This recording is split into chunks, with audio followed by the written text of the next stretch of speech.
Hello students, welcome to carbon classes. I am Neelam and आज मैं आप लोगों के लिए फिर से बायो का वही चैप्टर लेकर आई हूँ, द लिविंग वर्ल्ड, जो क्लास 11th का फर्स्ट चैप्टर है। इसे हम लोगों ने कुछ टॉपिक इसका क्लियर कर लिया है। अब हम लोग नेक्स्ट टॉपिक की ओर चलते हैं। तो सबसे पहले तो आपका फीडबैक क्या है वो मैं जानना चाहूँगी कि आप लोगों को पसंद आ रहा है वीडियो या नहीं आ रहा है। मेरे हिसाब से मेरे वीडियोज़ आप लोगों के द्वारा काफ़ी ज़्यादा लाइक किए जा रहे हैं, तो ध्यान से देखिए। मेरे वीडियोज़ सिर्फ नीट स्टूडेंट्स के लिए नहीं है, ठीक है। कोई भी बच्चे जो सिर्फ बोर्ड्स का भी प्रिपरेशन कर रहे हैं उनके लिए भी काफ़ी अच्छा है, काफ़ी ईजी लैंग्वेज में है, काफ़ी अच्छे से क्लियरेंस है टॉपिक्स का। तो प्लीज़ मेरे वीडियोस को लाइक शेयर एंड जिन लोगों ने सब्सक्राइब नहीं किया है वो लोग सब्सक्राइब भी कीजिए कि जिन लोगों को नहीं मिल पा रहा है इसका बेनिफिट वो भी ले पाएँ, ठीक है। क्योंकि गांव वाले बच्चे लोग ज़्यादातर ये सब थिंग्स पढ़ नहीं पाते हैं, बस वो लोग नाम का एडमिशन्स करवाते हैं कि हमें बायो से पढ़ना है, हमें साइंस पढ़ना है, लेकिन बस वो पासिंग होने तक ही रहना चाहते हैं, ठीक है। तो आप लोग कोशिश कीजिए कि आप लोगों को जो बेनिफिट मिल पा रहे हैं वही बेनिफिट कई और बच्चों को मिल पाए जो लोग नहीं देख पा रहे हैं हमारा वीडियो। जिन लोगों को नहीं समझ में आता है ये सारा टॉपिक्स, वो लोग मेरा वीडियो देखकर समझ पाएँ, क्योंकि ये टोटली हिंदी में मैं आप लोगों को बता रही हूँ। हाँ, वर्ड्स इंग्लिश में है, इंग्लिश में लर्निंग है, लेकिन समझाने का तरीका तो मेरा टोटली हिंदी में है, ठीक है। तो इसलिए मैं सोचती हूँ कि आप लोगों को जितना ज़्यादा से ज़्यादा अच्छे से ज़्यादा क्लियर कर पाऊँ, ठीक है। तो चलिए हम लोग अब चलते हैं अपना इस चैप्टर के नेक्स्ट लेक्चर की ओर, दैट इज़ कॉन्शियसनेस, ठीक है। आप लोगों ने इसका बैक टॉपिक्स ऑलरेडी पढ़ लिया है, जैसे कि मैंने बताया था characteristics and defining feature. Characteristics and defining feature का कुछ एग्जांपल्स भी मैंने बताया था, और मैंने बताया था कि लिविंग्स में जो भी फीचर्स हम लोग जनरली देखते हैं उन फीचर्स को किस तरह हम लोग कैटेगराइज कर सकते हैं कैरेक्टरिस्टिक्स और डिफाइनिंग फीचर्स में, ठीक है। हम लोगों ने ग्रोथ पढ़ लिया है, हम लोगों ने रिप्रोडक्शन पढ़ लिया है, हम लोगों ने मेटाबॉलिज्म पढ़ लिया है, और तो और हम लोगों ने सेलुलर ऑर्गेनाइजेशन पढ़ लिया है, ठीक है। तो आज हम लोग इसका लास्ट टॉपिक पढ़ते हैं, दैट इज़ कॉन्शियसनेस, जो कि बच्चों को बहुत ज़्यादा टफ लगता है टॉपिक, ठीक है। मेरे हिसाब से जब मैं भी पढ़ती थी तो मुझे भी ये टॉपिक काफ़ी ज़्यादा हार्ड लगता था, तो इसलिए मैं अपना पॉइंट ऑफ व्यू लेकर चलूँगी इस टॉपिक पर कि क्या क्या प्रॉब्लम्स बच्चों को आती है इसमें, ठीक है। तो देखिए, सबसे पहले हम लोग इसका हेडलाइन देखते हैं, कॉन्शियसनेस,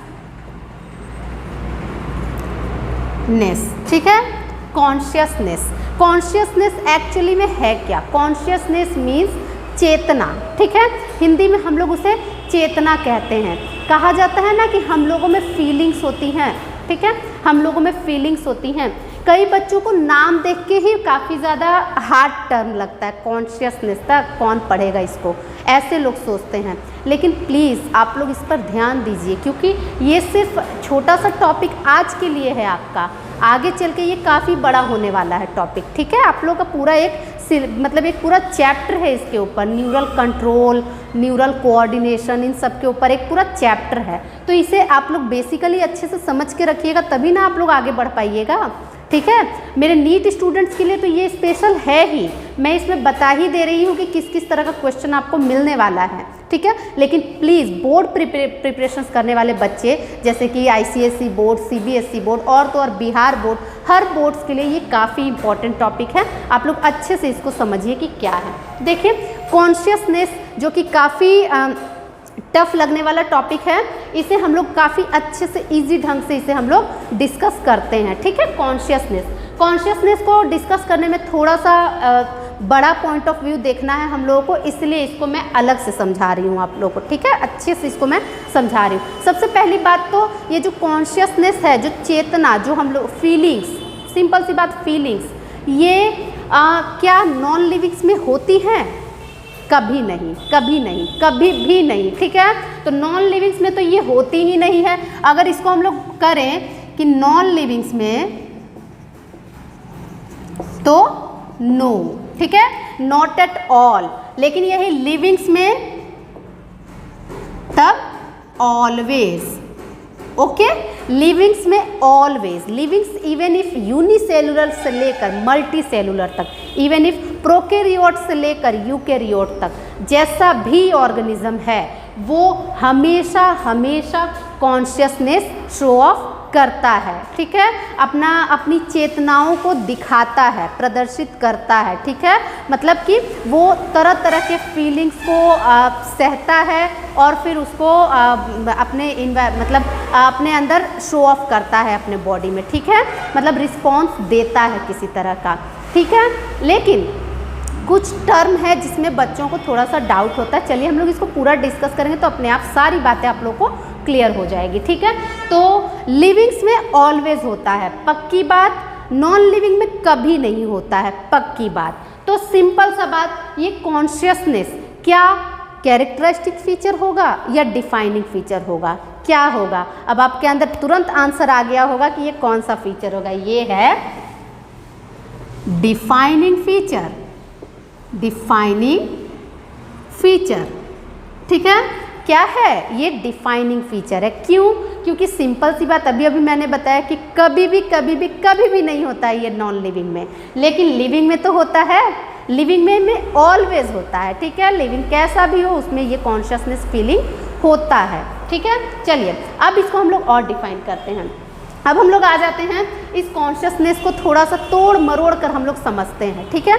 सबसे पहले कॉन्शियसनेस का एक डेफिनेशन आप लोग समझिए, एक definition, that is ability to sense the surrounding environment and respond to that environment, ठीक है। क्या हो गया इसका डेफिनेशन अगर हम लोग बोले तो ability to sense the surrounding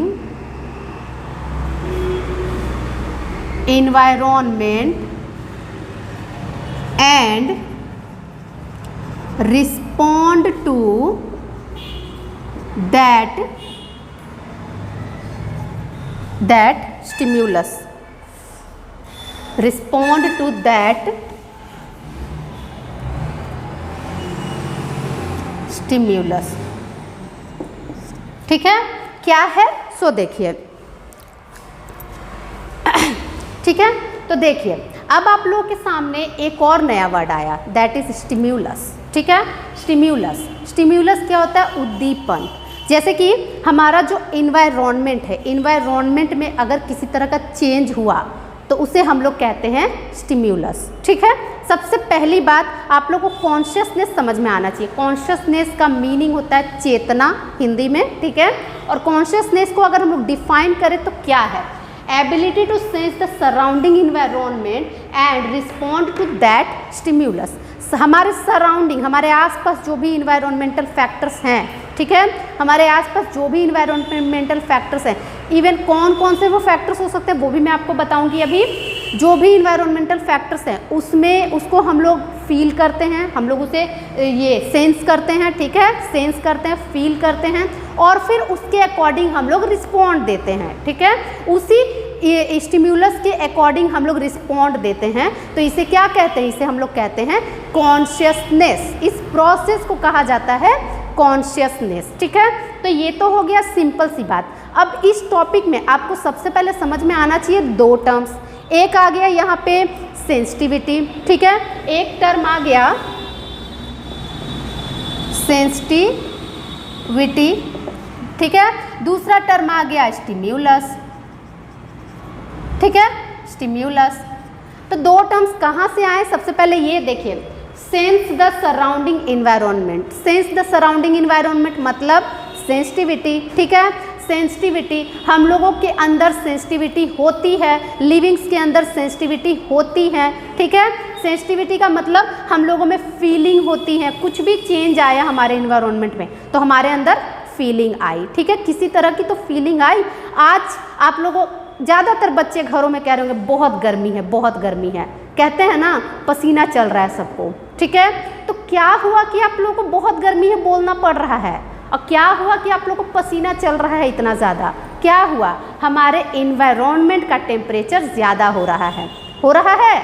तो यानी कि किसी तरह का चेंज हुआ इन्वायरमेंट में। क्या चेंज हुआ? टेम्परेचर ज़्यादा हुआ, और उसके रिस्पॉन्ड में हम लोगों ने क्या शो ऑफ किया? हम लोगों ने अपना मुंह खोला, बोल रहे हैं हम लोग सभी के सामने आज बहुत गर्मी है। और दूसरी बात, हमारे अंदर का क्या चेंज हुआ? हमारे अंदर से पसीना सेक्रेट होने लगा, ठीक है। स्वेट ग्लैंड्स हमारा काफ़ी ज़्यादा एक्टिव हो गया और स्वेट सेक्रेट करने लगा, ठीक है। तो क्या हुआ, ज़्यादा गर्मी पड़ने से हम लोग पसीना सेक्रेट करने लगे और साथ ही साथ हम लोग सबके सामने बोलने लगे कि हमें बहुत गर्मी लग रही है, ठीक है। तो यहाँ पे इस केस में हम लोगों ने सेंसिटिविटी क्या दिखाई, पसीना चलने लगा हमारा, ठीक है। स्टिम्युलस क्या है, बहुत ज़्यादा टेम्परेचर, ठीक है, हाई टेम्परेचर। स्टिम्युलस क्या है, हाई टेम्परेचर। तो सेंसिटिविटी में हम लोग क्या आंसर करेंगे, सेंसिटिविटी एक सिंपल सा टॉपिक है। Sensitivity ability to detect change, ठीक है, ability to detect change, okay. Ability to detect change is the sensitivity, ठीक है। किसी भी तरह का हम लोग इसमें सेंसिटिविटी दे सकते हैं, ठीक है। अब देखिए कि ये सेंसिटिविटी किसके थ्रू होता होगा, सोच सकते हैं ये सेंसिटिविटी हम लोग किसके थ्रू शो ऑफ करते होंगे, हमारे सेंस ऑर्गन्स के थ्रू, ठीक है। तो सेंस ऑर्गन्स आप लोगों ने छोटी क्लासेस में पढ़ा होगा, हमारे सेंस ऑर्गन्स कितने हैं, 5 हैं, ठीक है। तो सेंस ऑर्गन्स के थ्रू होता है शो ऑफ। क्या क्या ऑर्गन्स है, आई है, नोज है, ठीक है, ईयर है, टंग है, ठीक है, eye, nose, ear, tongue and skin, ठीक है। ये हो गया, ये सारे हैं हमारे ऑर्गन्स फॉर सेंसिटिविटी, ठीक है।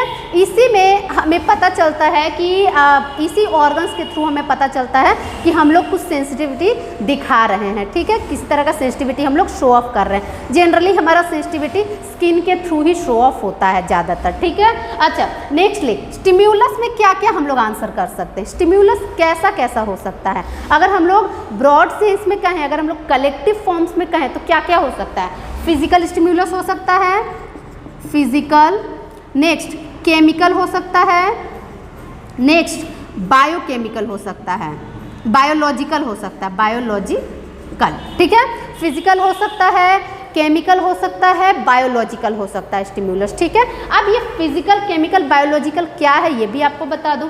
फिजिकल स्टिम्युलस में क्या क्या टर्म्स आ सकता है, जैसे कि हमारे आसपास का सराउंडिंग में लाइट ज़्यादा आना, ठीक है। लाइट हम लोग कह सकते हैं, विंड कह सकते हैं, वाटर कह सकते हैं, ठीक है। लाइट,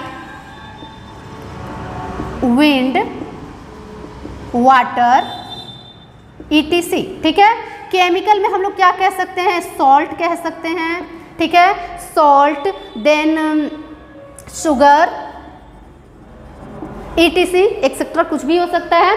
बायोलॉजिकल में डिफरेंट पैथोजेंस हो सकते हैं, जैसे कि बैक्टीरिया, वायरस, ETC, ठीक है। आपके समझने के लिए बस, अब इसको हम लोग एग्जाम्पल के थ्रू समझ भी सकते हैं, देखिए क्या होता है। और एक टर्म इसमें आता है, एक फोटो पीरियोडिक टर्म रहता है, फोटो पीरियोडिक। वो क्या होता है कि फोटो पीरियोडिक, जैसे कि फोटो का पीरियड्स होता है ना, लाइट का पीरियड्स, उस अकॉर्डिंग प्लांट्स में मूवमेंट शो ऑफ होता है, ठीक है। प्लांट्स में कॉन्शियसनेस शो ऑफ होता है। जैसे कि आपको पता होना चाहिए कि कई प्लांट्स में जो फ्लावर्स खिलता है ना, वो फ्लावर्स अलग अलग टाइम के अकॉर्डिंग खिलता है, ठीक है। इसको हम लोग कुछ और ढंग से भी मेंशन कर सकते हैं, जैसे कि यही स्टिम्युलस जो होते हैं, ये स्टिम्युलस कई तरह से हमारे अंदर चेंजेस दिखाते हैं, जैसे कि एक सीजनल तौर पे दिखाते हैं, एक फोटो पीरियोडिक तौर पर दिखाते हैं। ये सब टर्म्स भी हैं आप लोगों को इस टॉपिक में पढ़ने के लिए। तो पहले हम लोग ये सिंपल सा टॉपिक समझते हैं। Physical, light, wind, water etcetera. Light ज़्यादा पड़ने से आप लोग ध्यान देते होंगे, एक ह्यूमन बीइंग को ही आप लोग अगर अपने दिमाग में रखिए, एक ह्यूमन बीइंग, लाइट ज़्यादा पड़ने से क्या होता है, हम लोग अपनी आँखों को मिटाने लगते हैं, ठीक है। हम लोग बहुत ज़्यादा लाइट भी बर्दाश्त नहीं कर पाते, किसी तरह तो हम लोग कुछ शो ऑफ करेंगे ना, ठीक है, हम लोग किसी तरह का रिस्पॉन्ड देंगे, ठीक है। हमें सब लोगों को पता चल रहा है कि हमें लाइट ज़्यादा हम लोग नहीं एक्सेप्ट कर पाएंगे, ठीक है। फिर विंड अगर हमारे ऊपर काफ़ी तेज़ गति से आएगी तो हम लोग किसी तरह का रिस्पॉन्ड देंगे कि हम लोग उड़ने लगेंगे, हम लोगों का मतलब थोड़ा सा चेंज हो जाएगा, रहन सहन हमारा थोड़ा चेंज हो जाएगा, ठीक है। विंड भी काफ़ी ठंडा विंड है, काफ़ी गर्म विंड है, तो उसके कारण हमें गर्मी लगेगी, हमें ठंड लगेगी, ऐसा हम लोग कुछ शो ऑफ करेंगे, ठीक है। केमिकल में सॉल्ट एंड शुगर आप लोग जानते हैं, आप लोगों की स्किन पर अगर नमक लगता है नाजुक स्किन पर तो आप लोगों को जलन होने लगती है, ठीक है, जलन होने लगती है। अब हम लोगों को छोड़ लीजिए, आप लोग छोटे छोटे कीड़े मकोड़ों को सोचिए, वो लोग भी तो एनिमल्स हैं। कीड़े मकोड़ों पर आप नमक डाल दीजिए तो वो कैसे पूरी तरह से डेड होने लगते हैं, ठीक है, मतलब वो अपना लाइफ त्यागने लगते हैं, उनको इतना ज़्यादा जलन होता है नमक से, ठीक है। तो केमिकल फैक्टर के कारण वो क्या हुआ, वो कॉन्शियसनेस अपना दिखाया कि उसको बहुत ज़्यादा मतलब सफोकेशन हो रहा है, मतलब उसको रहने के लायक अब कंडीशन नहीं है नमक के कारण, ठीक है। वाटर के कारण भी हमें कई तरह का सेंसिटिविटी हम लोग दिखाते हैं। क्या होता है नमक वाटर शुगर के कारण कि हम लोगों के अंदर कुछ सेंसिटिविटी होती है, टीथ में झनझनाहट होने लगती है, तो हम लोग जैसा तैसा मुंह बनाते हैं, मतलब हर तरह से हम लोग कुछ ना कुछ शो ऑफ करते हैं, ठीक है। बायोलॉजिकल में bacteria, viral and etc etcetera कई ऑर्गेनिजम्स है जिसके कारण हम लोगों में कुछ ना कुछ बीमारियां शो ऑफ होने लगती हैं, ठीक है। बायोलॉजिकल फैक्टर्स अगर हमारे अंदर इन कर जाते हैं तो हम लोगों के अंदर कुछ बीमारियां शो ऑफ होने लगती हैं, वो तो आप लोग आगे के टॉपिक्स में पढ़ेंगे ही, ठीक है। तो इस तरह से डिफरेंट स्टिम्युलस के कारण हम लोग किसी न किसी तरह का रिस्पॉन्ड शो ऑफ करते हैं, ठीक है। तो इसी रिस्पॉन्ड शो ऑफ को हम लोग कहते हैं कॉन्शियसनेस। क्लियर है, किसी भी तरह का रिस्पॉन्ड शो ऑफ करना by the changing stimulus, clear है, कॉन्शियसनेस। अब देखिए कि हम लोग और क्या बोल रहे थे, इसमें फोटो पीरियोडिज्म एक टॉपिक था। फोटो पीरियोडिज्म के बारे में क्या है टर्म वो देखिए। आप लोग के अंदर अब क्वेश्चन आ रहा होगा कि मैम क्या प्लांट्स में भी कॉन्शियसनेस देखने को मिलता है, तो यस, प्लांट्स में भी कॉन्शियसनेस देखने को मिलता है। वो जो दिखता है वो थोड़ा सा डिफरेंट है। क्या डिफरेंट है कि प्लांट्स में काफ़ी तेज़ गति से नहीं देखने को मिलता है, थोड़ा मूवमेंट उसका स्लो होता है। क्यों? क्योंकि एनिमल्स की तरह मतलब ह्यूमन बींग्स की तरह डेवलप्ड प्लांट्स नहीं होते हैं, ठीक है। एनिमल्स में, ह्यूमन बींग्स में, एग्जैक्टली ह्यूमन बींग्स में एक स्पेशल सिस्टम मौजूद होता है जिसे हम लोग कहते हैं द नर्वस सिस्टम, ठीक है। हमारे अंदर किसी तरह के फीलिंग्स को शो ऑफ करने के लिए नर्वस सिस्टम तो है ही, लेकिन साथ ही साथ हार्मोनल सिस्टम भी मौजूद है, ठीक है। इसलिए हम लोग जो भी शो ऑफ करते हैं, जो भी फीलिंग शो ऑफ करते हैं, वो सब किसके थ्रू होती है, वो सब होती हैं हमारे स्पेशल स्ट्रक्चर के कारण, ठीक है। और यही प्लांट्स में क्या है, इन द प्लांट्स में सिर्फ और सिर्फ हार्मोनल सिस्टम है, तो इसलिए वो क्या करते हैं, वो कॉन्शियसनेस काफ़ी तेज़ गति से नहीं शो ऑफ कर पाते हैं, ठीक है। और दूसरी बात, प्लांट्स में हमेशा हार्मोनल सिस्टम ही सिर्फ काम करता है और उसमें जो कॉन्शियसनेस देखने को मिलती है वो सिर्फ कुछ एक मूवमेंट के रूप में देखने को मिलती है, जैसे कि ट्रॉपिक मूवमेंट हो गया, नेस्टिक मूवमेंट हो गया, ठीक है। एक मूवमेंट होता है प्लांट में जो कि डायरेक्शनल होता है और एक मूवमेंट होता है जो कि नॉन डायरेक्शनल होता है, ठीक है। तो वो मूवमेंट्स आप लोग आगे की क्लासेस में क्लियर करेंगे। अभी के लिए इतना ही आप लोग अपने दिमाग में रखिए कि प्लांट्स में भी मूवमेंट शो ऑफ होते हैं। अब आप लोग के दिमाग में आएगा कि कुछ एग्जाम्पल्स भी होगा इसका, तो एग्जाम्पल्स के तौर पे आप लोग सोच लीजिए कॉन्शियसनेस इन प्लांट्स में क्या होता है। जैसे कि आप लोग एक नाम सुने होंगे, छुई मुई प्लांट, नाम सुना हुआ है सबका, टच मी नॉट प्लांट भी उसे कहा जाता है। तो उस प्लांट में क्या होता है, वो कॉन्शियसनेस कैसे दिखाते हैं, जैसे कि उसको कोई भी टच करने जाता है तो वो तुरंत मुरझा जाते हैं, ठीक है। दूसरी बात और भी एग्जाम्पल से, आप लोग के आसपास फ्लावर्स खिलते होंगे, फ्लावर्स के खिलने का टाइम पीरियोडिक होता है, ठीक है। ऐसा तो नहीं कि दिन भर आपको फ्लावर्स खिले हुए दिखाई देते हैं, पीरियोडिक होता है, ठीक है। तो वो किसी तरह से मतलब पीरियोडिक फोटो पीरियोडिज्म के थ्रू अपना कॉन्शियसनेस शो ऑफ करते हैं। कोई फ्लावर सिर्फ दिन के टाइम खिलता है, कोई फ्लावर सिर्फ रात के टाइम खिलता है, और कुछ कुछ फ्लावर्स होते हैं जो सीजनल खिलते हैं, ठीक है। तो ये हो गया प्लांट्स के अंदर का कॉन्शियसनेस, ठीक है। और डिफरेंट और भी कॉन्शियसनेस प्लांट्स पूरी तरह से शो ऑफ नहीं कर पाते हैं, लेकिन हाँ, अगर आपको बोला जाए कि क्या लाइट के थ्रू प्लांट अपना कॉन्शियसनेस दिखाते हैं, वाटर के थ्रू दिखाते हैं, विंड के थ्रू दिखाते हैं, तो यस, ये सब होगा। फिजिकल फैक्टर्स उस पर असर करते हैं, बायोलॉजिकल फैक्टर्स उस पर असर करते हैं, ठीक है। केमिकल फैक्टर्स भी प्लांट्स पर असर करते हैं, ठीक है। एक छोटा सा एग्जांपल से ही आप समझ जाइए, प्लांट्स में कीड़े लग जाना, ठीक है। प्लांट्स में बहुत ज़्यादा बायोलॉजिकल फैक्टर्स आ गए, कीड़े मकोड़े उनकी पत्तियों को पूरा चर जाते हैं, ख़त्म कर देते हैं, ठीक है। बायोलॉजिकल फैक्टर्स ने प्लांट को असर दिखा दिया, पत्तियां खत्म हो जाने से वो प्लांट सूख जाएंगी। पता है आप लोगों को कि फोटोसिंथेसिस नहीं होगा, कॉन्शियसनेस उसने दिखा दिया। दूसरी बात, फिजिकल फैक्टर, अगर उस पर विंड का असर काफ़ी ज़्यादा पड़ा या वाटर का असर काफ़ी ज़्यादा पड़ा, आप लोगों ने ज़रूरत से ज़्यादा प्लांट को पानी दे दिया, प्लांट तो सड़ेगा ही ना, या पानी की कमी हो जाए तो प्लांट तो सूख जाएगा। ठीक है, तो इस तरह से हम लोग प्लांट के भी कॉन्सेप्ट को इस टॉपिक में क्लियर करते हैं। अब आप लोगों के दिमाग में क्वेश्चन आ रहा होगा कि मैम क्या कोमा पेशेंट में कॉन्शियसनेस दिखता है? तो यस, दिखता है, लेकिन क्या होता है कि एक नॉर्मल ह्यूमन बीइंग का कॉन्शियसनेस कहा जाता है कि सेल्फ कॉन्शियस होता है। ठीक है, हम लोग जो हैं, हम लोग सेल्फ कॉन्शियस हैं, हम लोग कुछ भी कॉन्शियसनेस अपना शो ऑफ करेंगे तो अपने मन से करेंगे। ठीक है, हमारी इच्छा हम लोग करें या ना करें, ठीक है, हम लोग स्वचालित हैं। ठीक है, लेकिन यही एक कोमा पेशेंट में क्या है कि कॉन्शियसनेस दिखता तो है लेकिन काफ़ी ज़्यादा फ्यू तरीके से दिखता है। कैसे कि उनके अंदर का मतलब कि मैकेनिज्म ही टोटल डिस्टर्ब हो चुका है ऑलरेडी, वो तो लेटे हुए हैं, उनके अंदर का हार्ट बीट चल रहा है, उनके अंदर का मेटाबॉलिज्म चल रहा है, प्रोसेसेस तो चल रहा है, लेकिन क्या होता है कि वो पूरी तरह से अपनी चेतनाओं को प्रदर्शित नहीं कर पाते हैं। ठीक है, अपने कॉन्शियसनेस को पूरी तरह से दिखा नहीं पाते। इंटरनली उनका तो सब कुछ चल रहा है ना, इंटरनली उनका सब कुछ चल रहा है, लेकिन बाहरी तरीके से वो लोग पूरी तरह नहीं दिखा पाते हैं। ठीक है,